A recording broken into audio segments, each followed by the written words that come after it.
Hello everyone. आज हम अपना नेक्स्ट टॉपिक स्टार्ट कर रहे हैं कोऑर्डिनेशन कंपाउंड का, दैट इज द आइसोमेरिज्म। देखो, आइसोमेरिज्म है ये बेसिकली ऑर्गेनिक में पढ़ा जाता है, लेकिन इनऑर्गेनिक के अंदर ये कोऑर्डिनेशन कंपाउंड के अंदर आइसोमेरिज्म हम पढ़ते हैं। आइसोमेरिज्म का मतलब क्या है? देखो, अगर आइसोमेरिज्म को मैं अलग अलग करके देखूं तो दो वर्ड से मिलकर बना है। सबसे पहले आइसोमर। आइसोमर क्या होता है? आइसो का मतलब सेम। ग्रीक के अंदर आइसो का मतलब है सेम और मर का मतलब है पार्ट। तो सबसे पहले तो अगर मैं डिफाइन करूं कि आइसोमर क्या है, तो आइसोमर वो कंपाउंड है, उन कंपाउंड्स को हम आइसोमर बोलेंगे जिनका मोलिकुलर फॉर्मूला तो सेम हो। जिनका मोलिकुलर फॉर्मूला तो हो same. Molecular formula same but different properties. Chemical property और फिजिकल प्रॉपर्टी है वो अलग अलग, बट डिफरेंट प्रॉपर्टीज। अब ये प्रॉपर्टीज डिफरेंट क्यों होती है? जब मोलिकुलर फॉर्मूला सेम हो गया तो मोलिकुलर फॉर्मूला सेम हो गया तो प्रॉपर्टीज डिफरेंट इसलिए होती हैं। इसके दो कारण हो सकते हैं। या तो उसके अंदर जो एटम्स, उस मोलिकुलर फॉर्मूले के अंदर जो एटम है उनकी स्ट्रक्चर अलग होगी या उनकी ओरिएंटेशन अलग होगी, जो हम आगे पढ़ेंगे अभी। क्या तो उनकी स्ट्रक्चर अलग होगी ड्यू टू डिफरेंट स्ट्रक्चर और orientation.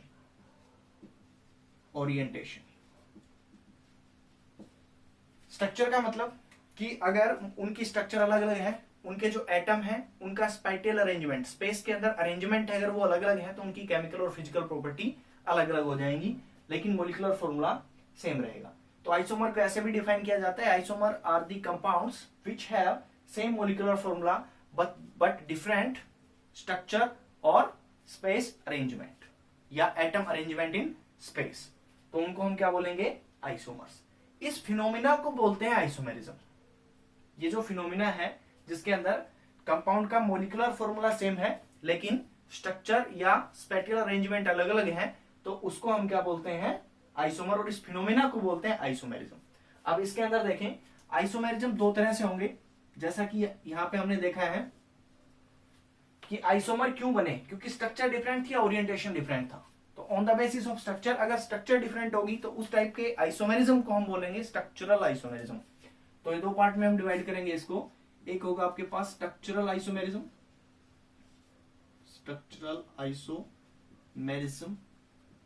And second is the space और स्टीरियो आइसोमेरिज्म।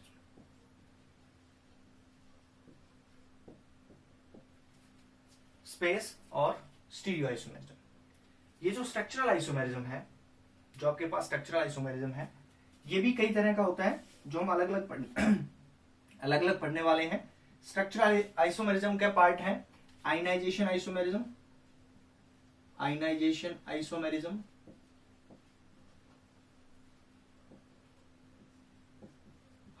आइसोमेरिज्म,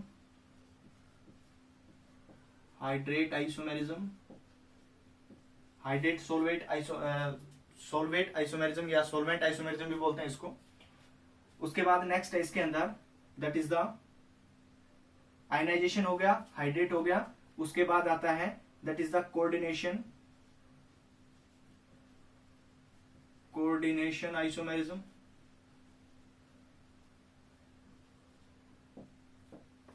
उसके बाद आता है इसके अंदर coordination position isomerism,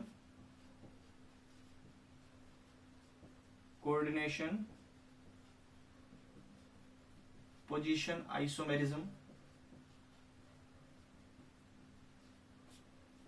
and next one is the linkage isomerism.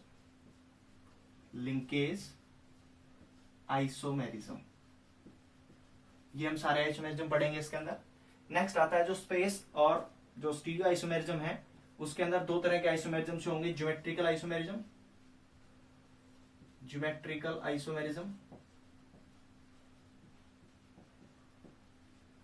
और ऑप्टिकल आइसोमेरिज्म। ये हम पढ़ने वाले अलग अलग डिस्कस करेंगे, तब हमें अच्छे से पता लग जाएगा कि स्पेस के अंदर अरेंजमेंट ऐसे अलग कैसे होता है, स्ट्रक्चर के अंदर स्ट्रक्चर अलग कैसे कैसे होते हैं अगर मोलिकुलर फॉर्मूला सेम रहे। तो सबसे पहले मैं स्ट्रक्चरल आइसोमेरिज्म से बात कर रहा हूं। अब तक मैंने दो डेफिनेशन की बात की, आइसोमर क्या होता है और आइसोमेरिज्म क्या होता है। आइसोमर तो होंगे जिनका मोलिकुलर फॉर्मूला सेम हो but different property due to structural difference और स्टीरियो डिफरेंस, यानी कि ओरिएंटेशन डिफरेंस। ये क्या होता है ओरिएंटेशन, अभी पढ़ेंगे जब मैं ये पार्ट डिस्कस करूंगा। नेक्स्ट, आइसोमेर, इस फिनोमिना को बोलते हैं isomerism. Now I am starting from structural isomerism. Structural isomerism क्या होता है, तो देखो सबसे पहले हम बात कर लेते हैं स्ट्रक्चरल आइसोमेरिज्म।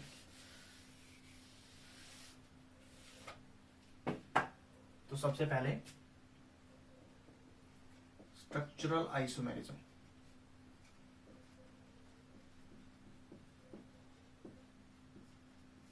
स्ट्रक्चरल आइसोमेरिज्म क्या होता है, in which the compounds have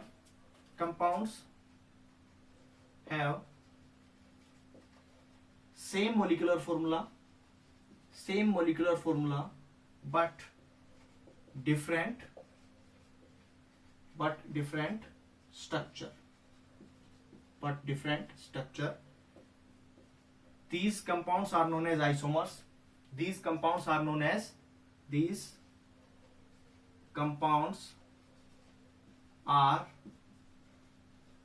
as isomers, and this phenomena is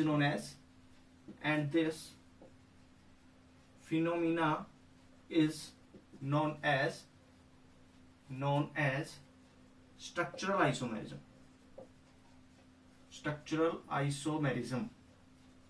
इस फिनोमिना को हम क्या बोलेंगे, स्ट्रक्चरल आइसोमेरिज्म। ये जो दो कंपाउंड हैं जिनका मोलिकुलर फॉर्मूला सेम है लेकिन स्ट्रक्चर अलग अलग है, ये एक दूसरे के क्या है, स्ट्रक्चरल आइसोमर है, इनको हम बोलेंगे स्ट्रक्चरल आइसोमर। इस फिनोमिना को बोलेंगे स्ट्रक्चरल आइसोमेरिज्म। उसके अंदर सबसे पहले हम डिस्कस कर रहे हैं आयनाइजेशन। सबसे पहला दैट इज द, इसकी टाइप है ionisation isomerism. Ionization isomerism,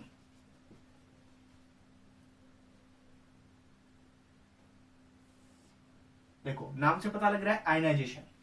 ionization isomerism के अंदर क्या होगा कि अगर मेरे पास दो कंपाउंड है, अगर मैं उसको किसी सॉल्वेंट के अंदर डालता हूं जिनका मोलिकुलर फॉर्मूला सेम है, तो दोनों अलग अलग आयन फर्निश करेंगे या अलग अलग आयन देंगे सॉल्यूशन के अंदर। तो ऐसे हम कंपाउंड्स को बोलेंगे ionization isomer, and this phenomena is known as ionization isomerism. जैसे मैं आपको बताता हूं, इसके अंदर मैंने क्या बताया, आयनाइजेशन आइसोमर क्या होंगे जिसके अंदर same molecular formula but gives different counter ions in solution is called ionization isomer, and phenomena is known as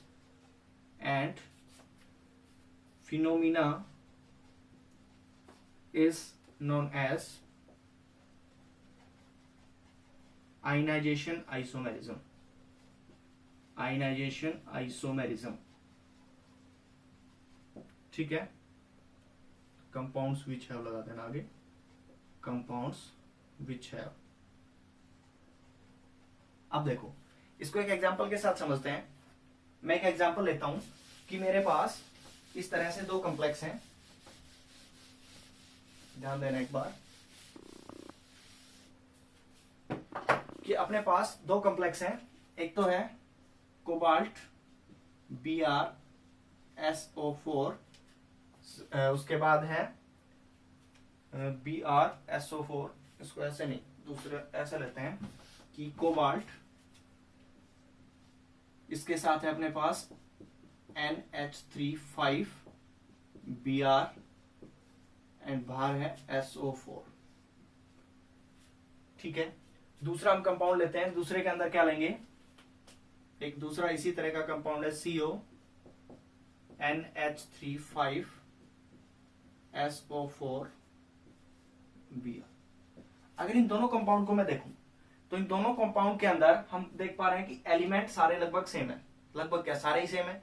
जिसके अंदर देखें इनका मोलिकुलर फॉर्मूला बिल्कुल सेम है, इसके अंदर भी 5 अमोनिया, इसके अंदर भी 5 अमोनिया, एक सल्फेट, एक कोबाल्ट और एक ब्रोमीन, तो इसका मतलब क्या हुआ कि इन दोनों के, ये जो दोनों आपके पास कंपाउंड है, ये दोनों कंपाउंड का मोलिकुलर फॉर्मूला सेम है, लेकिन इसका जो कलर होता है वो होता है रेड वोयलेट, इसका जो कलर होता है वो रेड वोयलेट, और इसका कलर होता है रेड। मतलब इनकी फिजिकल एंड केमिकल प्रॉपर्टी हो गई अलग अलग। ऐसा क्यों हुआ? अब इसके अंदर देखो, अगर मैं इसको वाटर के अंदर डालूं, किसी सोलवेंट के अंदर, यानी कि मैंने डाल दिया इसको वाटर के अंदर डाल दिया, एक्वा सॉल्यूशन के अंदर डाला, तो क्या होगा? आपको पता है ये जो काउंटर आयन है ये बाहर निकल जाएगा और ये एंटिटी एज इट इज रह जाएगी, कोऑर्डिनेशन एंटिटी। इसका मतलब हमें क्या मिलने वाला है? CONH35Br, 2 पॉजिटिव और SO4 2 नेगेटिव। ये SO4 है, ये पानी के अंदर चला जाएगा। सिमिलरली अगर इसको मैं पानी के अंदर डालता हूं एक्वा सॉल्यूशन के अंदर, तो यहां से मेरे को मिलेगा कोबाल्ट NH35SO4 और ये मिला आपको पॉजिटिव Br नेगेटिव। ठीक है। अब अगर देखा जाए तो इसके अंदर आयन, जब मैंने सॉल्यूशन के अंदर डाला मॉलिक्यूलर फॉर्मूला सेम था, लेकिन जब मैंने इसको सॉल्यूशन के अंदर डाला तो इसने अलग अलग आयन दिए। इसने SO4 2 नेगेटिव दिया, इसने Br नेगेटिव दिया। तो इन दोनों कंपाउंड्स को हम क्या बोलेंगे? एक दूसरे के क्या है? आयनाइजेशन आइसोमर्स हैं, और इस फिनोमेना को बोलेंगे आयनाइजेशन आइसोमेरिज्म। यही हमने डेफिनेशन के अंदर लिखा है। अब मेरे को पता कैसे चलेगा कि सॉल्यूशन के अंदर SO4 2 नेगेटिव आया या Br नेगेटिव आया? वो हम देख सकते हैं। सबसे पहले क्या करें, ये कंपाउंड लें, उसको सॉल्यूशन में डाल दें, पानी में डाल दें, तो ये वाला सॉल्यूशन बनेगा। अब हम क्या करते हैं, अगर मैं इसके अंदर बेरियम क्लोराइड डालता हूं, अगर इस सॉल्यूशन के अंदर मैं बेरियम क्लोराइड डालता हूं तो बेरियम सल्फेट के प्रेसिपिटेट बनेंगे, बेरियम सल्फेट के प्रेसिपिटेट बनेंगे। लेकिन अगर इसके अंदर मैंने बेरियम क्लोराइड डाला तो कोई प्रेसिपिटेट नहीं बनेंगे, जबकि इसके अंदर प्रेसिपिटेट तब बनेंगे जब मैं AgNO3 डालूंगा, सिल्वर नाइट्रेट, तो AgBr के प्रेसिपिटेट बनेंगे। इसका मतलब ये हुआ कि इनके अंदर जो काउंटर आयन है वो दोनों के अंदर अलग अलग है। अगर सेम काउंटर आयन होता तो एक ही, अगर मैं BaCl2 डाल के यहाँ पे प्रेसिपिटेट ले रहा हूं तो यहाँ पे भी मेरे को BaCl2 की वजह से प्रेसिपिटेट मिलने चाहिए थे। लेकिन क्योंकि ये काउंटर आयन अलग अलग है, काउंटर आयन अलग अलग होने की वजह से हमें अलग अलग प्रेसिपिटेटिंग रिएजेंट की जरूरत पड़ी। तो इसलिए ऐसे हम पता लगाएंगे कि इसके अंदर क्या होगा, काउंटर आयन अलग है और इसके अंदर काउंटर आयन अलग है। Molecular formula same, counter ion अलग अलग हो, जब हम पानी के अंदर डिसोल्व करें तो अलग अलग आयन दें, तो ऐसे कंपाउंड है उनको बोलेंगे आयनाइजेशन आइसोमर। इस फिनोमेना को बोलेंगे आयनाइजेशन आइसोमेरिज्म। जैसे इसका दूसरा एग्जांपल हम लिखते हैं, सेकंड एग्जांपल PTNH3, इसके साथ मैं ले लेता हूं इसका कंपाउंड 4Cl2 और ये ले लिया मैंने Br। ठीक है, Br इसका ऑक्सीडेशन स्टेट होनी चाहिए +4 तो होगा 2 Br। ठीक है, नेक्स्ट अगर इसी से रिलेटेड देखो, मैं लिखता हूं PTNH3 4Br2Cl2। तो ये जो दोनों कंपाउंड है ये एक दूसरे के आयनाइजेशन आइसोमर है। आयनाइजेशन आइसोमर कैसे हैं? जब मैं इसको पानी के अंदर डालूंगा तो 2 Br नेगेटिव मिलेंगे, जबकि इसको पानी के अंदर डालूंगा तो 2 Cl नेगेटिव मिलेंगे। मतलब इनका मोलिकुलर फॉर्मूला तो सेम है, लेकिन जब हम इनको सॉल्यूशन के अंदर डालते हैं तो ये अलग अलग काउंटर आयन देते हैं, इसलिए हम इनको क्या बोलेंगे, एक दूसरे के क्या है, आयनाइजेशन आइसोमर है, और इस फिनोमिना को बोलेंगे आयनाइजेशन आइसोमेरिज्म। ठीक है, तो ये बात क्लियर हुई। सबसे पहला था हमारे पास आयनाइजेशन आइसोमेरिज्म, जिसको हमने एग्जांपल से समझा। सेम इज हाइड्रेट और सोलवेट आइसोमेरिज्म। हाइड्रेट और सोलवेट आइसोमेरिज्म कौन से आइसोमर शो करेंगे? तो वो आइसोमर शो करेंगे जिनके अंदर नंबर ऑफ वाटर मॉलिक्यूल, जिनका मोलिकुलर फॉर्मूला तो सेम हो और जो डिफरेंट हो in the number of water molecule inside and outside the coordination entity. अगर हाइड्रेट है तो वाटर लिख देंगे, सोलवेट है तो हम सोलवेंट वर्ड यूज कर देंगे। जैसे अगर मैं बताऊं कि हाइड्रेट और सोलवेट आइसोमेरिज्म क्या होंगे, the compounds which have same molecular formula but different the number of अगर आपके पास हाइड्रेट बोला गया है तो वाटर लिख देंगे, और सोलवेट है तो solvent. Different the number of solvent bracket में वाटर, मॉलिक्यूल्स या ligands inside and outside the coordination sphere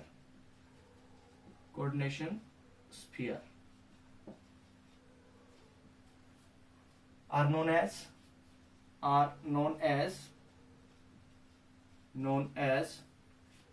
hydrate or solvate isomers, and this phenomena is known as hydrate or solvate isomerism. जैसे एक example से समझते हैं कि इसके अंदर क्या है, मोलिकुलर फॉर्मूला सेम होना चाहिए, लेकिन सोलवेंट का जो मॉलिक्यूल है वो inside the water, inside the coordination sphere and outside the coordination sphere अगर अलग अलग होगा दो कंपाउंड के अंदर, तो वो दोनों कंपाउंड एक दूसरे के आइसोमर होंगे। कौन से? Hydrate isomer. जैसे एक एग्जांपल से समझते हैं कि मेरे पास क्या है, CrH2O6,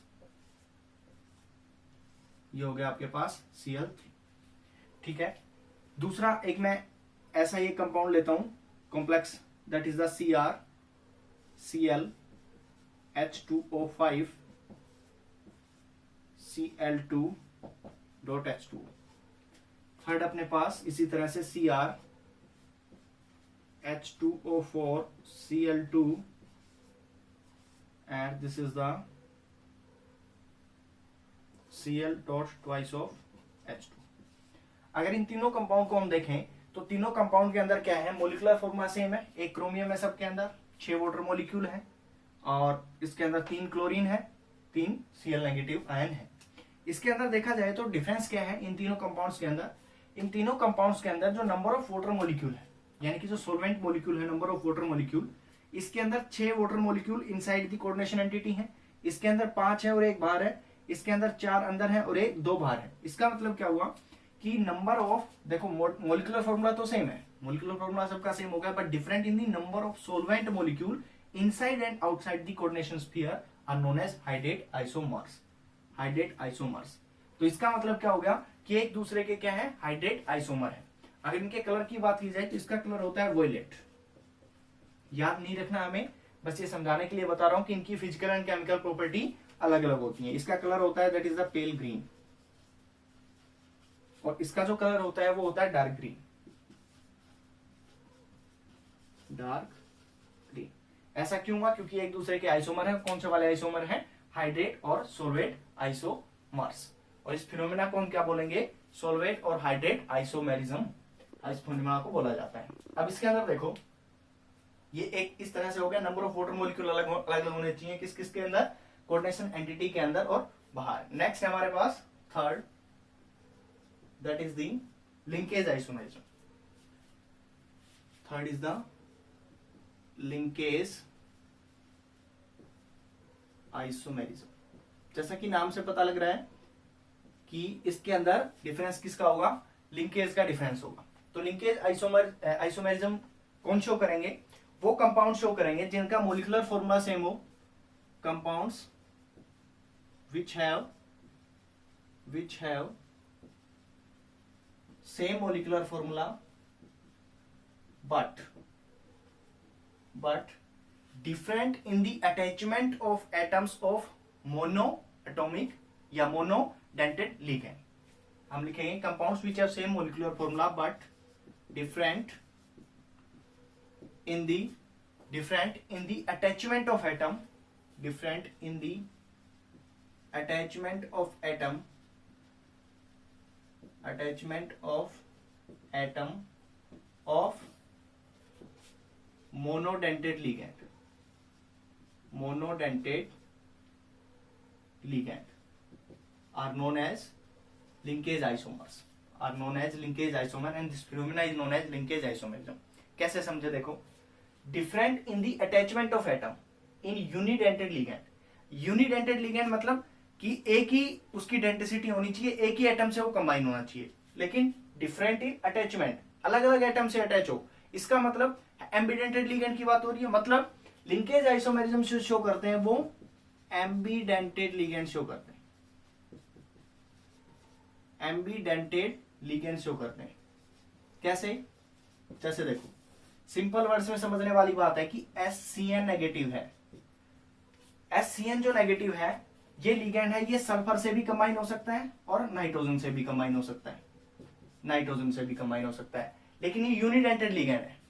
यूनिडेंटेड लिगेंड है, इसको हम एम्बिडेंटेड लिगेंड बोलते हैं। मैंने बताया था उसके जब एम्बिडेंटेड लिगेंड की हमने बात की थी कि ऐसा लिगेंड जिसके अंदर वो जो एटम है एक टाइम पे एक ही एटम अगर मेटल एटम के साथ कोऑर्डिनेट बॉन्ड बनाएगा तो उसको हम क्या बोलेंगे, एक टाइम पे एक बनाए लेकिन एक से ज्यादा भी वो बॉन्ड बना सकता है, तो उसको हम क्या बोलेंगे, एम्बिडेंटेड लिगेंड। मतलब नाइट्रोजन भी जुड़ सकता है, सल्फर भी जुड़ सकता है, लेकिन एक टाइम पे सिर्फ एक जुड़ेगा, तो ऐसे लिगेंड को एम्बिडेंटेड लिगेंड बोला। अब देखो इसका एक एग्जांपल से हम इसको समझते हैं। सेम ऐसे ही कहानी है NO2 की, NO2 नेगेटिव। तो NO2 नेगेटिव है वो नाइट्रोजन से भी जुड़ सकता है और ऑक्सीजन से भी जुड़ सकता है, ठीक है। तो इसका मतलब ये एम्बिडेंटेड लिगेंड ही इस तरह के आइसोमेरिज्म को शो करते हैं। मैं एक एग्जांपल से समझाता हूं आपको। जैसे मेरे पास एक एग्जांपल है CO NO2, कंप्लेक्स है CO NO2 और अमोनिया NH3 2 पॉजिटिव, और एक दूसरा कंपाउंड है इसी तरह से CO ONO NH3 2 पॉजिटिव। अगर ध्यान से देखें तो इसकी जो स्ट्रक्चर है इसमें हमें साफ पता लग रहा है कि ये जो कोबाल्ट है ये यहाँ पे नाइट्रोजन से जुड़ा हुआ है NO2 के, और यहाँ से ऑक्सीजन से जुड़ा हुआ है। मोलिकुलर फॉर्मूला दोनों का सेम है, लेकिन सिर्फ अकेला ये एटम, इस एटम के अंदर, इस लिगेंड के अंदर, इसमें ये नाइट्रोजन से जुड़ा हुआ है, इसके अंदर ऑक्सीजन से जुड़ा हुआ है। जैसे अगर इसकी स्ट्रक्चर देखूं तो ये कोबाल्ट है अपने पास, और इसके साथ ये मैंने अमोनिया, ये हमने अमोनिया लगाया, ये अमोनिया लगाया, ये अमोनिया, ये सब कोऑर्डिनेट बॉन्ड बना रखा है कोबाल्ट के साथ इस तरह से, और एक है आपके पास NO2 2 पॉजिटिव। इसकी स्ट्रक्चर कुछ इस तरह की। अगर इसकी बात की जाए तो इसके अंदर ये रहा कोबाल्ट, अमोनिया लिगेंड लगा हुआ है यहाँ पे 5 पोजीशन पे, और यहाँ पे लगा ऑक्सीजन NO2 पॉजिटिव। इस कंपाउंड के अंदर, इस कॉम्प्लेक्स के अंदर ये NO2 ग्रुप के नाइट्रोजन से अटैच है मेटल एटम, इसके अंदर ऑक्सीजन एटम से अटैच है कौन, कोबाल्ट, यानी कि सेंट्रल मेटल एटम। तो इनकी प्रॉपर्टी इसी बेसिस पे अलग अलग हो जाएगी। अब इसके अंदर देखो ये एम्बिडेंटेड लिगेंड है, और इसके अंदर क्या क्या है, इन दोनों कंपाउंड्स का अगर देखें तो मोलिकुलर फॉर्मूला तो सेम है, but different in the attachment of atom of monodentate ligand to central metal atom, वो अलग अलग है। तो इसलिए इन दोनों कंपाउंड्स को हम क्या बोलते हैं, these are the linkage isomer of each other and this phenomena is known as linkage isomerism. तो ये एक दूसरे के क्या है, लिंकेज आइसोमर्स है। एक दूसरा एग्जांपल और लिख देता हूं इसका, इसी की जगह पे। जैसे अगर मेरे पास है क्रोमियम SCN अमोनिया 5 2 पॉजिटिव, ठीक है। नेक्स्ट है मेरे पास अमोनिया 5, या इसकी जगह पे वाटर ले लेते हैं H2O5। दूसरे वाला कॉम्प्लेक्स इसी तरह से CR NCS H2O5 2 पॉजिटिव। ये जो दोनों कंपाउंड हैं जो बोर्ड पे लिखे गए हैं, इनका मोलिकुलर फॉर्मूला दोनों का सेम है, सारी चीजें सेम है, बस ये जो एम्बिडेंटेड लिगेंड है यहाँ पे ये सल्फर से जुड़ा हुआ है, यहाँ पे ये नाइट्रोजन से जुड़ा हुआ है। कौन, सेंट्रल मेटल एटम यहाँ पे सल्फर से जुड़ा हुआ है, सेंट्रल मेटल एटम यहाँ पे नाइट्रोजन से जुड़ा हुआ है। तो ये एक दूसरे के, ये दो कंपाउंड है, आइसोमर है, और इस आइसोमर को हम क्या बोलेंगे, एक दूसरे के लिंकेज आइसोमर है, और इस आइसोमेरिज्म, इस फिनोमेना को बोलेंगे that is the linkage isomerism. Next है हमारे पास coordination isomerism. Next is the coordination isomerism. Coordination isomerism वहां पर शो होगा जहां पे जो कॉम्प्लेक्स है उसका कैटायनिक पार्ट भी कॉम्प्लेक्स होना चाहिए और एनायनिक पार्ट भी कॉम्प्लेक्स होना चाहिए। उसी केस में ये शो होगा, मतलब कैटायनिक पार्ट भी कॉम्प्लेक्स हो और एनायनिक पार्ट भी क्या हो, कॉम्प्लेक्स। जैसे एक एग्जांपल से समझते हैं कि मेरे पास है CO NH3 and second one is the CrCN6, ये जो कैटायनिक पार्ट है ये भी एक कम्प्लेक्स है और एनायनिक पार्ट भी क्या है, कम्प्लेक्स। अगर मैं इसी के साथ एक दूसरा कंपाउंड कम्प्लेक्स लिखता हूं, दैट इज द, मैंने लिखा यहां पे, नेक्स्ट इज द, मैंने यहां पे लिखा Cr NH36 एंड COCN6। ये जो दोनों कॉम्प्लेक्स हमें दिख रहे हैं, इन दोनों कॉम्प्लेक्स के अंदर हम देख पा रहे हैं कि सिर्फ इंटरचेंज हो गए कौन, लिगेंड इंटरचेंज हो गए। इसके अंदर कोबाल्ट के साथ अमोनिया थे, यहाँ पे कोबाल्ट के साथ CN6 हो गए। तो इस तरह का जो आइसोमेरिज्म शो होगा, ये एक दूसरे के आइसोमर है, मोलिकुलर फॉर्मूला सेम है, एक दूसरे के आइसोमर है। और ये किस तरह के आइसोमर है, that is the coordination isomer, coordination isomer, जिनके अंदर क्या हो गया, जो लिगेंड है वो इंटरचेंज हो गए। अगर लिगेंड इंटरचेंज हो जाते हैं, जब हमारे पास कैटायन भी कम्प्लेक्स है और एनायन भी कम्प्लेक्स है, तो उस तरह के जो आइसोमर होंगे उनको हम बोलेंगे कोऑर्डिनेशन आइसोमर, और इस फिनोमिना को बोलेंगे कोऑर्डिनेशन आइसोमेरिज्म। तो बिल्कुल सिंपल है, यहाँ पे क्या हो गया, अगर लिगेंड इंटरचेंज हो जाते हैं दो कम्प्लेक्स के अंदर, तो उसी को हम कोऑर्डिनेशन आइसोमर बोलते हैं। सेम इसी तरह से कोऑर्डिनेशन पोजीशन आइसोमर, एक नया वर्ड आ गया पोजीशन। ये आइसोमेरिज्म वहां पे शो होगा जहां पे आपके पास ब्रीजिंग कम्प्लेक्स है, लिगेंड ब्रिज की तरह काम कर रहे हैं और ब्रीजिंग कम्प्लेक्स है। जैसे एक एग्जांपल से समझते हैं हम कि मेरे पास क्या है, एक कोबाल्ट है और इसके साथ NH3 4 अमोनिया लगे हुए हैं, साथ में ये कोबाल्ट हो गया NH32Cl2 2 पॉजिटिव। एक कम्प्लेक्स ये वाला है, दूसरा मेरे पास कम्प्लेक्स है CO